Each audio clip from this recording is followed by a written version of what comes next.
Welcome on board the Rich Planet Starship, broadcasting from somewhere high above the Earth. I'm Richard D. Hall.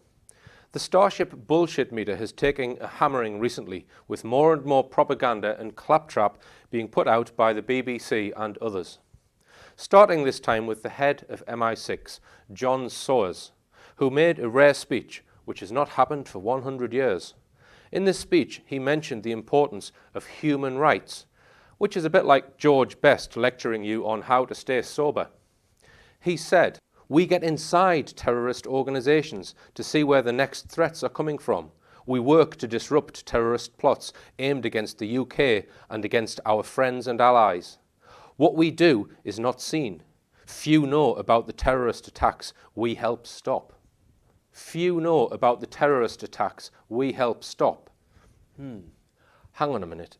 Surely if they stop a terrorist attack, then they can arrest those terrorists involved and put them on trial in the International Criminal Court. Where are these trials? Where are the guilty terrorists that MI6 helped stop? The answer, of course, is simple. They don't exist because Sir John Soares is a bold-faced liar. I would argue that if we completely got rid of MI5 and MI6, Great Britain would be a much safer place. Because it is these agencies, under the instruction from the US and Israel, who are actually carrying out the terrorist plots in false flag terrorist attacks. No wonder Sir John Soares argues to maintain levels of secrecy. He stated, "Secrecy is not a dirty word. Secrecy is not there as a cover-up. Secrecy plays a crucial part in keeping Britain safe and secure." Really? It is this secrecy that allows them to commit murder against British citizens and also control the media into making people believe the phony, made-up organisation called Al-Qaeda, which was dreamt up by Zbigniew Brzezinski and his fellow cronies in America. People are waking up to this con, Mr. Soares, and hopefully one day you will end up on trial in a court for being complicit in false flag operations, such as the one recently reported about explosives being found on a plane coming from Yemen. Until absolute proof is provided that events such as this are being done by alleged terrorists, we must assume they are false flag attacks being carried out by our own agencies, such as the London 7/7 bombings, which have all the hallmarks of an inside MI5 job. Staying on the subject of the 7/7 bombings, the Daily Mail reported recently that the families of 7/7 victims were shown footage of the suicide ringleader pushing a supermarket trolley packed with bomb-making equipment in Asda in Leeds. Mohammed Siddiqui Khan, 30, was caught on CCTV strolling through a branch of Asda the day before the atrocity. He filled the trolley with ice packs used to cool the gang's deadly homemade explosives, the July inquest was told. So buying ice cubes is clear evidence you're going to try and make a deadly bomb. But clearly not for cooling their summertime barbecue drinks, perhaps. It was reported by a French explosives expert who examined the bomb sites that the explosives used were high-grade military explosives, which cannot be made by ingredients bought in Asda. I recently took a trip myself to the local supermarket to see if the official story had any credence at all, just to check whether or not supermarkets actually stock bomb-making ingredients on their shelves. Unfortunately, when we filmed in Asda, we were challenged by the staff and asked to remove the footage. I said, "No, I'm not going to remove the footage." They said, "Well, we're going to call the police." I said, "Fine, would you like my name and address to give to the police so they can come round and talk to me?" I then proceeded to walk out the store, and then one of the staff said to me, "You're going nowhere." And I said, "Really?" And I just walked out of the store. They then came and got my car registration number, and then they phoned the police. I later got a call from the police asking me whether I was going to use the footage. I said no, and I said I would be happy to delete the footage because I wasn't sure whether it was legal or not, but I've deleted the footage nonetheless. The police officer has informed me that Asda are writing to me, banning me from their store. Last week, I interviewed researcher Miles Johnston. Last year, Miles travelled to Norway to interview Dr. Rauni Kilde, who was the Chief Medical Officer of Finland. Rauni has written several best-selling books covering UFOs, out-of-body experiences, and mind control. Miles has very kindly allowed us to screen his work on the Starship, and what follows is the first half of the Rauni Kilde interview. We join Rauni in her home in Sund in southern Norway. About my last book, the fifth book, about Our Secret Worlds. And it tells about my experiences in the paranormal, military reports of UFOs, and Finnish positive contacts with humanoids. Mind control technology affecting our consciousness, and microchips and the planned future for mankind. I had this lecture in Charlottesville in Virginia in April. And it says here, she's a Finnish best-selling author living in Norway, retired Chief Medical Officer of North Finland, Lapland, with 3 medical specialities. Her biography is in American Who is Who in the World, Who is Who in Medicine and Healthcare, Who is Who in Science and Engineering. She's the first doctor to have published near-death experiences of children in '82 in the international bestseller There Is No Death. This book is in 6 languages. And you have a copy here? I have many copies. I mean, in different languages. Can This you is my explain last. What about this individual being here? This. Who am I? Who am I? I got it from That photograph, can you show any further light on that photograph, Yeah. which first appeared in Aviation Week in Space Technology, is that correct? Possible. I got this from a NATO officer and got permission to have it on my book. Precisely. I was in '91 in Moscow in a UFO conference, which was opened by General Popovich, Pavel Popovich, who is a cosmonaut. And the chairman of the conference was Dr. Ashasa, and I had no idea that he was the chief of Soviet Navy's intelligence. And there were 400 people attending, pilots, test pilots, officers, and general public. It was open for anybody. And from the States, there were 3 people, Dr. Psychiatrist Rima Leibov, an American journalist, Victoria, who is now married to Colonel John Alexander, and then there was U.S. Army's intelligence chief.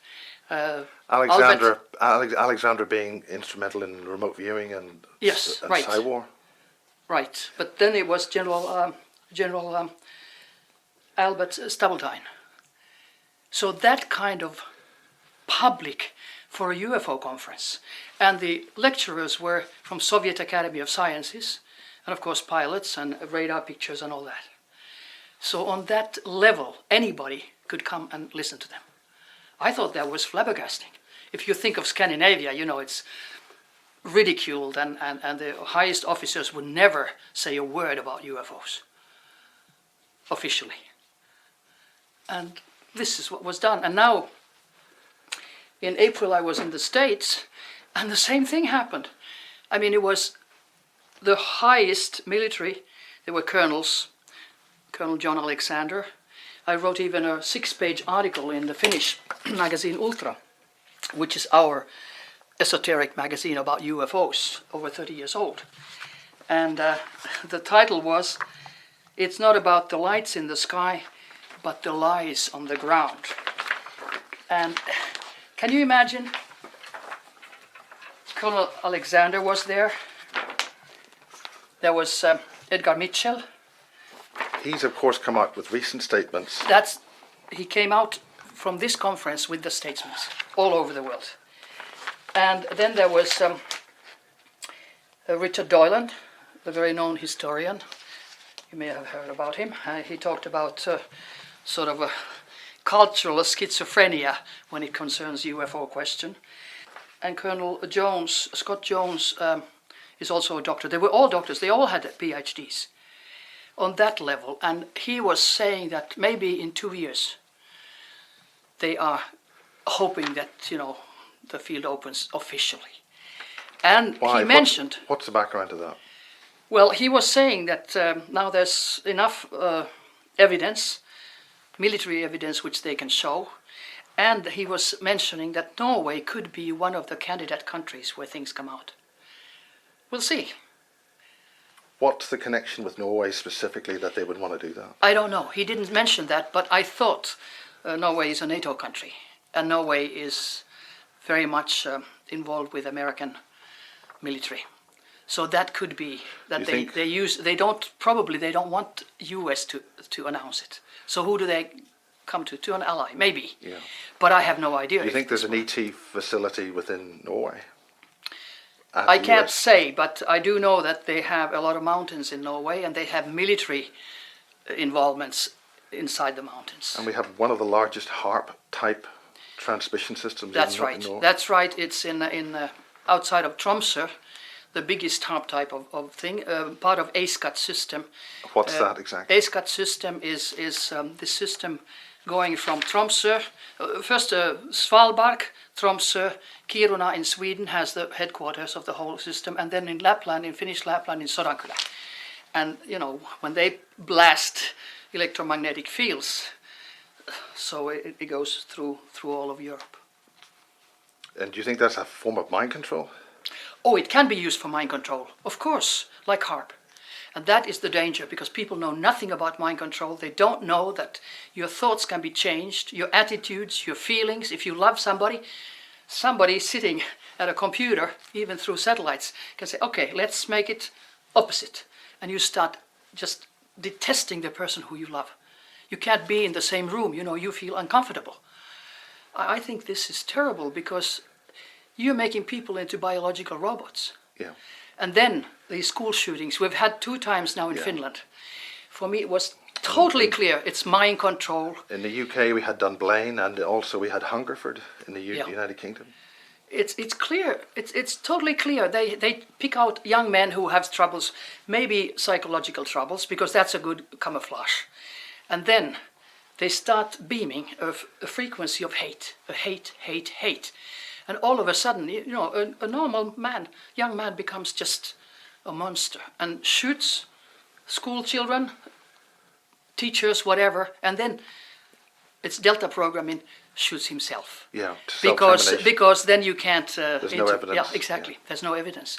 The same thing happened in Nepal. You know, when the crown prince shot the whole family, the king and the queen, and all the sisters and brothers and cousins. And always there's one question: who benefits? Yeah. Who benefits? The brother of the king was out of town, became king. Now he's out, which is good. But who benefits about the school shootings? If you think of Finland, in European Union, Finland was the only country who voted against restriction of guns. Of guns, yeah. And we are 3rd in the world in statistics, because we only have 5 million people. 3rd in the world having more guns than anybody else, because they are mostly for hunting. Okay, we said no, we don't want restrictions, because our people hunt. And since Finland says no, of course in EU it is no. Then came the school shooting. Then our Prime Minister said, well, we will make some arrangements. But that wasn't enough. Then came the second school shooting, 1 year after. Then he said, now we will restrict. So it's always a political reason. And in the first school shooting, NATO's Secretary General came next day on a visit to Finland. They're trying to push us into NATO for various reasons. 1,700 kilometers common border against Russia. I mean, you can build a lot of shields, right? Well, actually it started when I was 15 years old. I went into parapsychology because I had a relative who said in 3 previous lives I've been married to my husband who was a medical doctor. And I said, what? 3 previous lives? We only have 1 life. I was innocent and I didn't know. But I got interested. I started reading anything in the 50s that Finland had in the libraries. And then when I became Chief Medical Officer of Lapland in 1975, I joined a meditation group. And yes, I started reading anything that in Finland you could find in the libraries. And in 1975, when I had read enough, I thought, I joined a meditation group when I became Chief Medical Officer of Lapland in Rovaniemi at the Polar Circle in north of Finland. And there I became an automatic writer. I sat there in the group for 3 years. Nothing happened to me, but everybody else seemed to develop. But I felt like I would have had a spiritual sauna. You know, I went there tired after the work, and I came, you know, out just vibrating. Until one day, we were meditating, my hand went out and started doing the figure 8. I couldn't understand, so I tried to get it down. I couldn't. There was a force. And I took the other hand and I tried to put it down. It didn't go. And then I thought, this is automatic writing, sign of eternity. And I said in my thoughts, write into the air. What happened? My hand stopped and started writing into the air block letters, S-O-L-V-E-I-G, Solveig.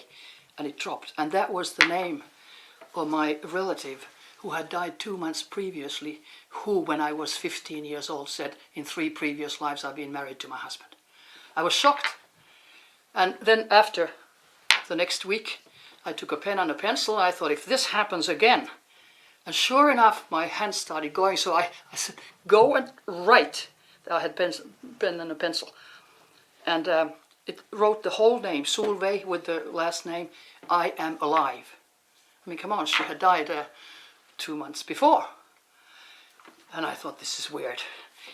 Next time, the same thing happened, and then it was religious text. God is love, and I'm not religious. Maybe a little bit spiritual, but not religious. And I thought, what is this? So what's going on? You're going to write a book that's called There Is No Death. And I thought, what is this, you know? And then also, you're going to Malaysia. Now, I didn't even know where Malaysia was. Why would I go to Malaysia? And I thought this was weird. Anyway, 2 weeks went, and I was at a meeting in Helsinki for the National Board of Health. They came into the lecture room and they said, Dr. Lukanen, the Finnish Red Cross is calling. They want you to come to the telephone. And I went and they said, look, we need a medical advisor immediately. Can you leave for Malaysia? After the break, Rauni talks about her international best-selling book, There Is No Death, which was written in 24 hours using automatic writing. This is where the writer appears to receive the information from an outside source, which takes control of their hand, causing them to write out the script, without them consciously knowing what is being written.